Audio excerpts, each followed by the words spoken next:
Hello, everyone. My name is Dylan, and on behalf of my partner Ivy and I from our consulting firm, we brought a presentation to your eyes today, and we believe that the company must direct themselves towards a more potential and brighter future, a more optimistic future, and it involves transforming the state of your omni-channel currently into more of a hybrid model. So let's get started.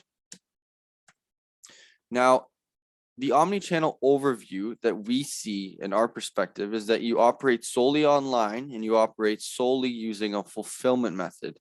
So we understand that you have fulfillment centers and delivery centers across 3 different countries, which means you have a spectacular geographical reach. You sell 14 million products across 5 different websites, which means you have a great customer reach as well. And the fact that you're able to contact 11,000 suppliers and don't manufacture any products tells us that you have great market share, you have great stability in the economy, and there's lots of room for growth. In terms of the company progress, I look at it since 2013. I see the last 8 years of progression. We noticed in 2014, you became the largest online retailer for your category. By 2019, within 5 years, you became the 8th largest online retailer of all categories in the US. You also cracked the Wayfair, the Fortune 500 list, and your revenue grew from just under 1 billion to about 14.15 billion. So what everyone sees here is that this is extremely attractive to investors. It's extremely attractive for stakeholders. If anyone were to involve themselves in your IPO since the beginning, they would have received over an 800% return if they held it till today. Now, what I want to highlight for your company is that you must be thinking in the mind of an investor. It's not about maintaining the processes you have to eventually become profitable. It's about increasing the economies of scale you have right now and changing your direction until you become profitable in the fastest way possible. So the first thing I want to talk about is what my idea is gearing us towards is that's physical stores. We want to open physical stores in your omni-channel, and we want to get away from the only online method because there's a lot of costs and issues involved with that we will explain further in this presentation. So firstly, in terms of our consultation introduction, we believe that your company is extremely unprofitable and it won't get profitable anytime soon, especially with the numbers that we see. So first of all, you have extremely high advertising costs, which were equating to $1 billion in 2019. Let's compare that to a general competitor like IKEA, who spends about $100 million on advertising, which is about 10% compared to your company.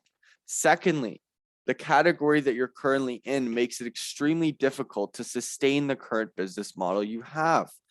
There is a reason that all of your competitors have physical stores, and I believe you should start turning your ideas towards why. So as a third point, I want to highlight the fact that margins are sacrificed when you're acting as a broker, in other words, a drop shipper. In 2019, you hit about 24% profit margin, which is the best it's going to get in my mind. And compared to your competitors, they hit about 35% on average at the minimum. Ones that don't have a hybrid model and operate in only physical stores hit about 50% profit margins. Number 4 is that the cost of returns is destroying your profitability, whether it may be a customer unable to ship a product back and you want to credit them the same monetary value, or you are returning a product and you're incurring the cost. This is destroying the profit margins and it's increasing and widening the losses. So if that isn't convincing enough, you don't seem to ever become profitable in the forecast that we've conducted. So in 2018, you had a 43.6% increase from the previous year. This was the peak that we can all see. In 2019, you also had growth, however, at a decreasing rate from 2018. And in 2020, I put an asterisk beside it because the pandemic was so generous for online retailers. You hit a 55% increase in the previous year, But the pandemic, like I said, was the only reason for your 2020 growth. Consumers were almost forced to shop from you, and you still spent so much on advertising as well. Now, as you can see in 2021, it still would not have even exceeded 2019, as we have an 18% decrease in growth from 2020.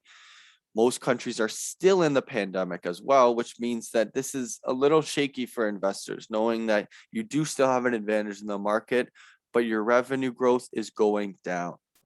Now, finally, if an investor were to purchase stock a year ago when your company was doing so well, and after looking at the 8 years that we've highlighted, they would have only received a return today for about 5.5%, which is astronomically different from what we looked at before. And second of all, if you factor off inflation of about 4%, it looks like the return is only about 1.5%, which is extremely bad for investors.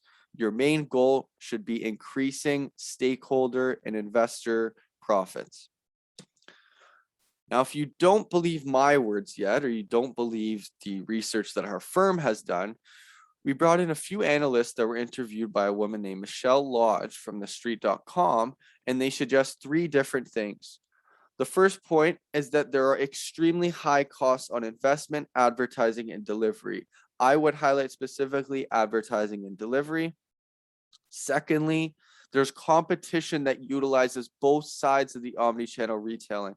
There is not one piece of competitiveness in this market that operates as you do. Nobody else has 0 physical stores.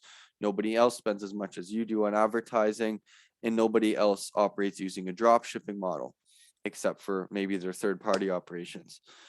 Finally, if profitability doesn't come sooner, like we talked about previously, the company may go bankrupt, which is actually going to become your worst fear in the next year or 2.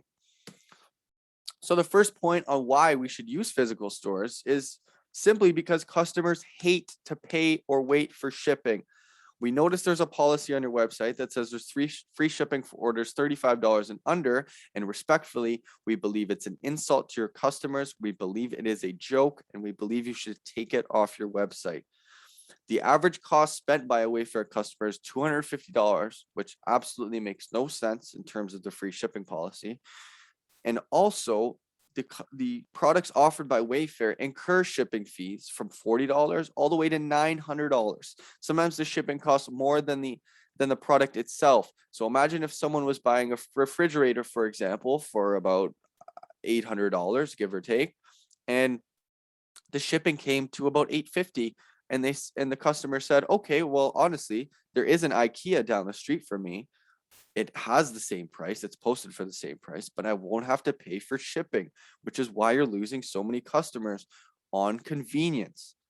Now, finally, I would like to introduce the fact that physical stores can enable a click and collect method where customers can order their online products, they can maintain those same spending patterns, and then they can pick them up at their most convenient time without paying for shipping, which is the most important point. Like I said earlier, convenience is a key factor in attracting these customers away from competitors. Secondly, customers are more likely to purchase the products when it's in person. Looking at a number of studies we've read, we noticed that 70% of shoppers spend 50 or more when they're in store, and 54% spend 50 or more online, which is a drastic difference. Customers are able to touch and feel the product, giving them more assurance, which is an extremely important point as well. Finally, we noticed another study about in-store emotional impact for customers found that 40% of shoppers use retail therapy, while 74% said they've stress shopped in the past. In my mind, that's even something I've done myself. When there's a physical store to wander into, it's not very hard for a customer to turn away from that, especially when they're stressed out or they need some kind of therapy to lighten up their day. Now, third point is that it could reduce the cost of both shipping, returns, and advertising fees. These are your 2 most important problems. Like I said earlier, the in-person shopping experience reduces the risk of returns. There's more assurance on the purchase. In the case a customer does look at the product, feel the product, touch the product, try it out, and even change her mind, or his mind when getting home, the products can be returned with no shipping cost incurred by Wayfair. The shipping cost that you are incurring to take back products and send out products is absolutely killing your business. Another point is that reducing the advertising budget would be extremely important.